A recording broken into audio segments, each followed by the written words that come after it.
Gotta be true to yourself. In a world there's nothing else. Gotta play the game right, gotta make your path. You scratch, you dig, you lay in your ground. You bustin' your rounds, nobody gon' stop you. No ops, no cops, everything about you. Looking good, you good, she good. Y'all people really wanna know the reason? It's that ripple effect. That's just that ripple. That's just that ripple effect. What you do, come back triple.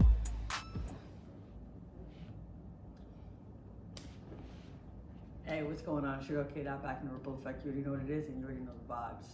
So, first of all, shout out to all the subscribers. Appreciate y'all. Shout out to the day ones. Always gotta shout out at the beginning of the show. If you're new to this, I appreciate you being here. Appreciate you liking. Appreciate you watching. This is gonna be a little more of a serious tip. So, I haven't really been out vocal about this on social media or whatever. So if you know me and you're in my tight circle, then you already know what happened. But I decided to wait a month. So it'll be a month and a day now. So my father did pass, which has been crazy. It's been a crazy month. It's been crazy, living with the new reality. So I decided to do my very own idea of a tribute to him in a sense of talking about sports. My father loved sports. That's kind of our connection. He used to play basketball all the time. I think my mom was in labor with me when he was playing, or my brother, one or the other, but that's just how much he loved it. You know what I mean? Like, I was the same way. I was young, used to play all the time. Everybody else would be, either doing whatever, playing games. My thing was always basketball. If I wasn't watching it, I was definitely playing it, one or the other, which was really cool. To be able to have something that you love, because when I watch other people, even as an adult, and they don't really have something that's that powerful, that's just like, because sports is life, it really is, and some people just don't have that. So I definitely invite you to go find that thing, whatever you're so passionate about that you just have to do, and believe it or not, you can actually make a living off of it, which is even better. So that's exactly what you should be doing. But yeah, that was my father's passion. And just hearing everything, what's going on in the realm of sports. And even now I find myself thinking, wow, what would he think about this? Because I'm always asking him questions, because I always want to get his perspective on things. He grew up in an era where the Knicks actually won a championship. I know nothing about that, so I can't even, try to relate in any way. But yeah, it's just things like that. He always talked about back in the day about, Bird and Magic and how, they ran the NBA. I mean, they're the reason why the NBA is the NBA right now, and then you move on to Jordan, and obviously in the mid-90s, that's pretty much when I took hold to basketball, and it just kind of took off from there, which was crazy. My father loved Kareem Abdul-Jabbar, he loved him. Who wouldn't, right? I mean, it's crazy. Also, when I also think about, even his final days, it was during the NBA Finals, if you guys can remember that far back. Yeah, I was actually, playing the finals, even the game where Denver won, was playing. He wanted Miami to win. That just goes to show you, he was definitely one of those underdogs. He was all about, he wants to see, the little guy win, especially Miami. I mean, talk about overachieving all year, a bunch of undrafted guys, but it also shows, you can't judge all the time. Scouts get it wrong too. They get it wrong too. Yeah, and he loved what they did.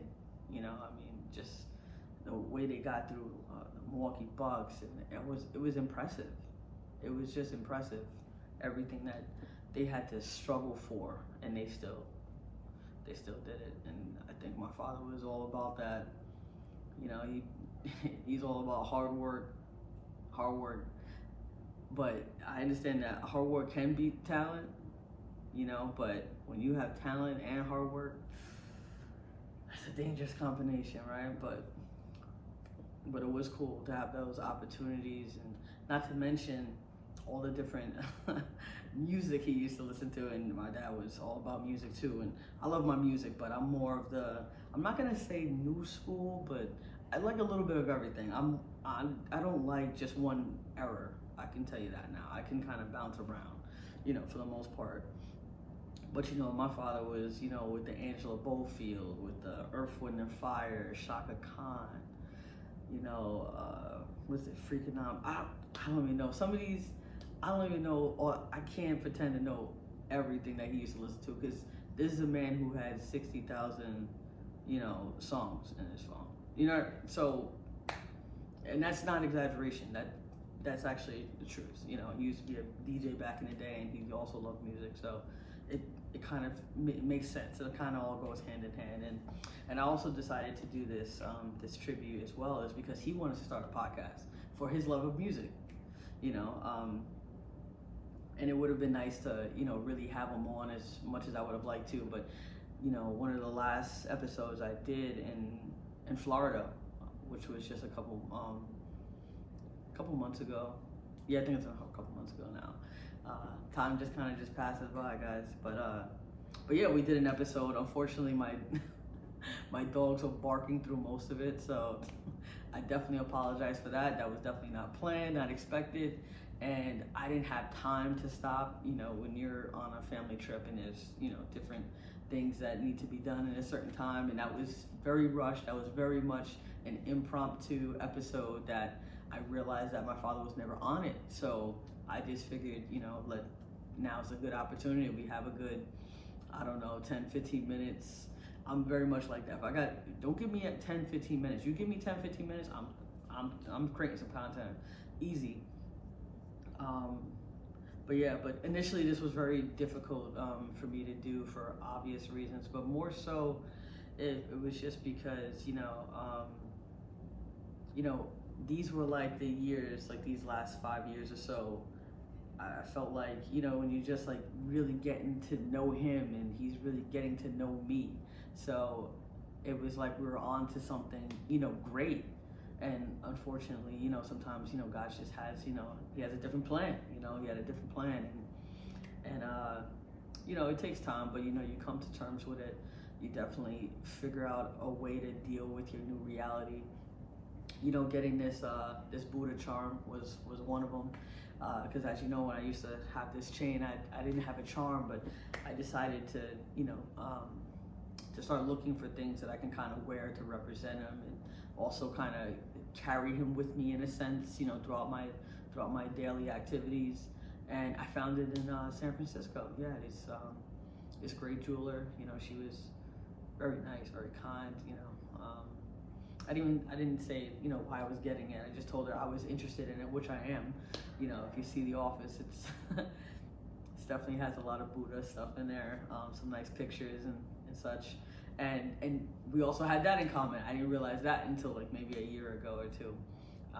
And that was like a big thing. So that's why I also decided to do that. But yeah, this is and don't worry, I'm not gonna give anybody a speech. If you guys are not 100% tight with your father, or whatever the case may be, I'm not gonna say, oh, there's this time because I'm going through something. No, what I will tell you is just make sure you can live with it. Whatever decision that you make, just make sure you can live with it, because there's nothing else you could do. Because once that happens, that's it.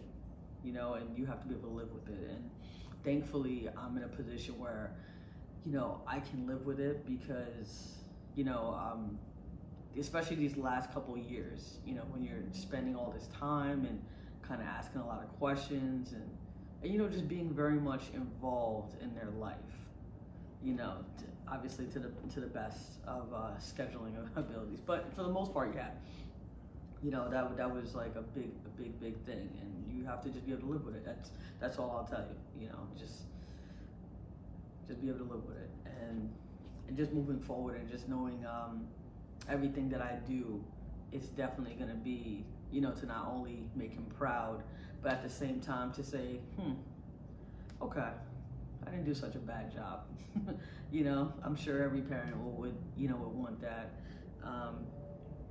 And just keep moving forward and just living life. I mean, we're here in the Bellagio penthouse suite for my 40th, for my brother's 40th birthday. But let's not put that on me yet.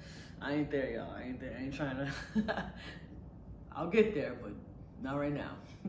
But yeah, well, I'm here for my brother's 40th, which is awesome.